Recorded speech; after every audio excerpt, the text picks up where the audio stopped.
Assalamualaikum warahmatullahi wabarakatuh. Saya Khadijah Makarim. Teman-teman sekalian, topik kita kali ini adalah cara mengerjakan tugas kelompok. Topiknya nampak sederhana ya, cara mengerjakan tugas kelompok.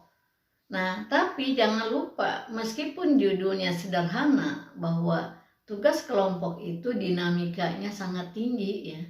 Banyak hal yang harus kita pertimbangkan di dalam kerjasama kelompok.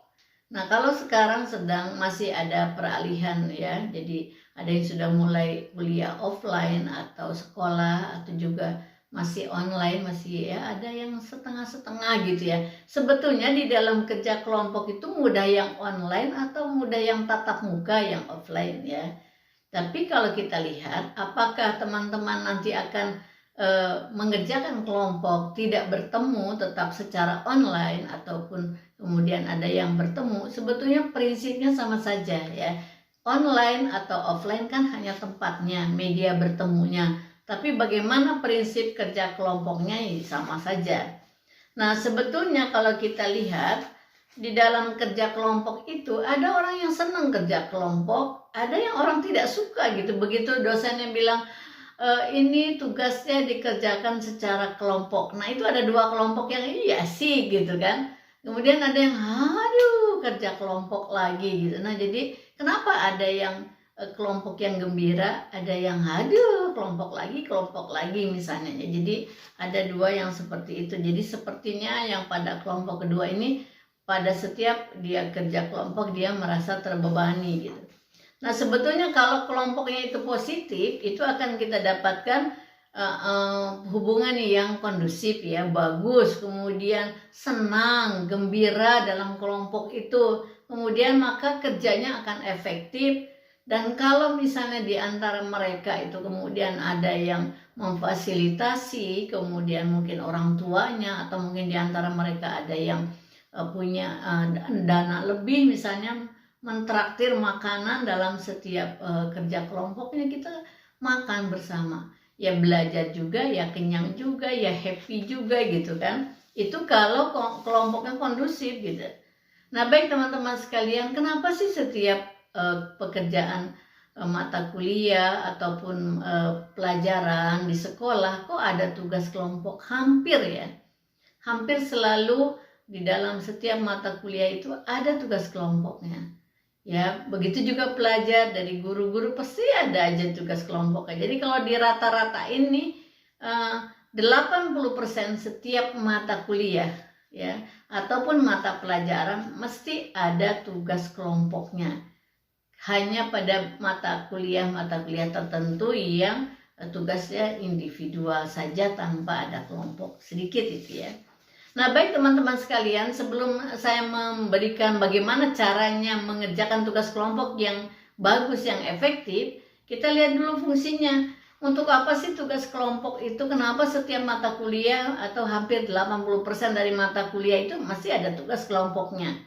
Kenapa? Karena tugas kelompok itu dapat meningkatkan berbagai soft skill ya. Jadi misalnya kemampuan menghargai waktu, kemampuan menghargai perbedaan pendapat, kemudian empati, rasa tanggung jawab juga di situ akan tumbuh ya, dan lain-lain ya. Jadi kalau kita lihat di dalam kelompok itu memang dinamikanya macam-macam ya. Bagus sekali kalau kelompoknya kondusif, satu sama lain saling mempengaruhi ya. Kemudian kalau kita lihat sikap apa yang sebetulnya harus ada di dalam kelompok. Ya, jadi kalau kita sudah dari individu-individu itu kemudian masuk dalam kelompok, apa yang harus ada? Kelompok itu kan ada yang kecil misalnya 4 sampai 5, dari 3, 4, 5 orang itu kecil, tapi lebih dari 5 mungkin 7 orang, ada yang 10 orang misalnya. Itu kan makin banyak anggota kelompoknya, makin tinggi dinamikanya. Apa yang harus ada ya sikapnya? Yang pertama adalah kompak satu tujuan. Jadi samakan dulu tuh tujuannya, itu harus ada. Yang kedua rukun ya.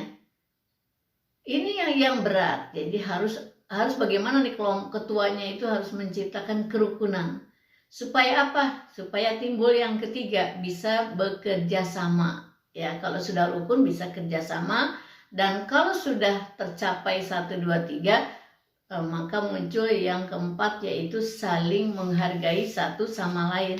Jadi teman-teman di dalam kelompok itu tidak usah memaksakan harus sama. Justru dari perbedaan-perbedaan yang dimiliki antar anggota kelompok, kita dapat mencapai tujuan yang satu. Tujuannya satu yang diberikan oleh dosen itu, apa yang harus dikerjakan. Nah, dari perbedaan-perbedaan itulah kita cari kesamaannya, lalu tercapai tujuan kelompok gitu ya. Nah, bagaimana sekarang kalau misalnya ketika dosen memberikan tugas ya, kemudian diberikan petunjuknya, apa yang harus dikerjakannya ya, bagaimana caranya, kapan harus mengumpulkannya, sudah semuanya itu, ada juga yang belum paham. Nah, bagi teman-teman saran saya, kalau yang belum paham, itu jangan bertanya lagi ke dosennya. Kan biasanya dosen pada saat kuliah bagaimana, ada yang masih belum paham, ada yang mau bertanya. Sudah ada momen itu pada saat kuliah atau saat belajar di sekolah ya, kalau itu siswa. Kebanyakan mahasiswa itu malu bertanya, pelajar juga malu ya. Nah, kemudian di kesempatan lain bertanya langsung ya, secara pribadi atau bertanya di grup. Itu biasanya kurang direspon oleh dosen karena sudah diselesaikan. Kan sudah tugas kelompok. Jadi kalau semua yang nggak ngerti balik lagi ke dosen, kasihan dosennya nanti. Banyak mahasiswanya kan di kelas-kelasnya juga banyak ya. Nah, sekarang apa yang harus dilakukan teman-teman kalau nggak ngerti? Ya berdiskusi, kan tugas kelompok. Katakan 5 orang. Coba ngobrol di 5 orang itu apa sih sebetulnya? Samakan persepsi. Kalau dari kelompokmu juga belum paham, tanya kelompok yang lain. Teman kita sekelas tapi beda kelompok yang dia sudah paham, sudah satu persepsi dan sudah proses menjalankan tugasnya, berarti dia udah paham. Tanya kepada mereka gitu ya. Jadi kadang-kadang mahasiswa nggak mau pusing nanya ke dosennya, sama dosennya juga nggak dijawab gitu kan, karena kan tugas dosen sudah lepas dari kelas yang satu pindah ke kelas berikutnya. Nah, teman-teman sekalian, kalau kita lihat sekarang kita masuk ke tahapannya ya, sesuai judulnya tadi, kontennya adalah cara ya, bagaimana kerja kelompok itu. Nah, yang pertama, satu, ketika kita sudah menerima tugas dari dosen, samakan persepsi. Ini loh yang harus kita kerjakan. Produknya ini, prosesnya ini, and produknya ini. Ya, ini yang harus kita selesaikan dan nanti hasilnya seperti ini. Itu samakan dulu. Ya, nanti ada tuh diskusi makin berat, makin persepsinya beda-beda, nggak apa-apa, tapi nanti samakan persepsi itu. Ya. Yang kedua, setelah sama persepsinya, buat rancangan program kerjanya.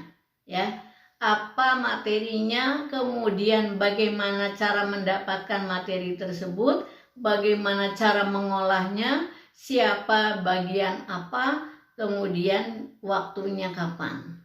Ini belum sampai orangnya ya, baru nanti kira-kira ini siapa yang membuat, baru rancangannya. Masuklah yang ketiga, yaitu langsung pembagian tugasnya. Ya, siapa mengerjakan apa dan dikumpulkannya kapan kepada penanggung jawab gitu ya. Nanti penanggung jawab yang akan menghimpun dalam suatu hasil yang utuh gitu. Tahapan yang keempat yaitu pelajari dan kenali keunggulan dari masing-masing anggota kelompok gitu. Jadi jangan melihat kelemahannya. Kelemahanmu udah pasti ada, tapi cari aja keunggulannya. Misalnya ya, supaya tepat sasaran. Kalau yang rapi ngetiknya, yang rajin ya dia suruh ngetik misalnya. Kalau yang pandai berbicara, jadikan dia presenter atau moderator kalau nanti dipresentasikan. Kalau yang punya duitnya banyak, kita pilih dia jadi bendahara. Supaya nanti kalau ada masalah bisa nalangin gitu kan. Kemudian yang rajin membaca, rajin ke perpustakaan, pilih dia sebagai orang yang menghimpun literatur, mencari sumber belajar ya, penanggung jawabnya.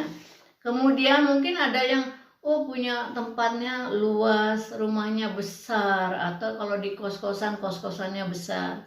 Kalau rumahnya luas, mamahnya juga pandai memasak gitu kan. Ya udah, mamahnya juga dermawan, senang kalau teman-teman anaknya itu kumpul di rumahnya. Ya udah, itu dijadikan posko untuk belajar bersama.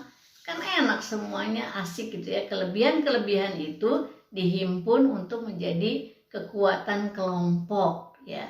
Sekarang yang kelima, bagi tugas secara adil ya, bukan rata ya, bukan sama rata, bukan adil.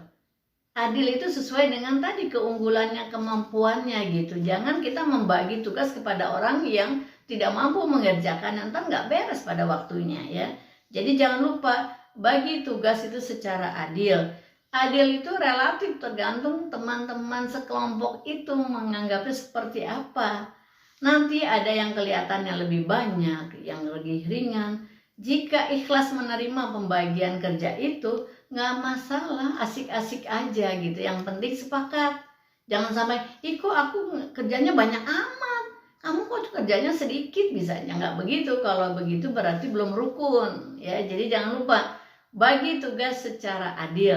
Ya, kemudian bagaimana konsep adilnya? Ya relatif, tergantung kebersamaan di dalam kelompokmu ya. Kemudian yang keenam, nikmati proses kerja kelompok tersebut dengan penuh semangat dan sukacita ya. Gembira, selalu gembira. Supaya selalu gembira, jangan memikirkan kekurangan temannya, lebih baik memikirkan kelebihannya. Baik teman-teman sekalian, sebagai penutup dari kerja kelompok, hasilnya bagaimana nih? Nah, misalnya satu, kita lihat tentang hasilnya. Hasilnya adalah kerja bareng, bukan kerja satu orang dikuasai oleh satu orang. Udah yang lain tinggal nitip nama, jangan begitu. Ya, jadi kamu aja yang bikin, aku tinggal nitip nama ya, jangan. Harus berdasarkan hasil musyawarah. Ya.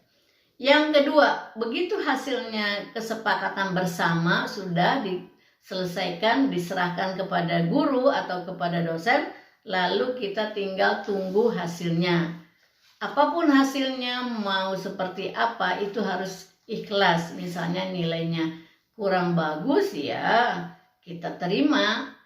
Berarti nanti dievaluasi apa yang menyebabkan kurang bagus. Kalau nilainya bagus, ya udah syukuri bahwa itu kelompok itu nilainya bagus. Nggak usah merasa itu kan bagus karena kerjaan saya gitu. Atau misalnya pas jelek, kamu sih misalnya urun rembuknya kayak begitu, menguasai kelompok, memaksakan kehendak, itu hasilnya jadi jelek. Nah, nggak usah ada kayak begitu lagi ya. Jadi di dalam kerja kelompok yang diserahkan kepada guru, kepada dosen, itulah tanggung jawab kelompok. Jadi meskipun ada ketuanya, ada anggotanya, misalnya kelompok satu, ya udah itu namanya hasil dari kelompok satu gitu. Siapa kelompok satu? Ya itu terdiri dari ketua kelompok dan anggota. Bukan lagi bicara individu. Ya, jadi pada saat presentasi bahasanya pun jangan saya, tapi kami, gitu ya. Kami dari kelompok satu akan mempresentasikan hasil observasi kami yang berjudul, begitu. Jadi kami ya. Kalau ada teman yang nanti menjawab kurang menguasai, baik teman-teman, kami akan mencoba menambahkan gitu ya. Jadi semua kata yang diungkapkan adalah mewakili kelompok, bukan lagi saya tapi kami. Demikian teman-teman sekalian, baik pelajar maupun mahasiswa yang akan mengerjakan tugas kelompok, mudah-mudahan ini bisa bermanfaat di dalam meningkatkan dinamika kelompoknya. Saya doakan mudah-mudahan selalu gembira di dalam menyelesaikan tugas-tugas kelompokmu. Terima kasih, sampai ketemu di lain kesempatan. Assalamualaikum warahmatullahi wabarakatuh.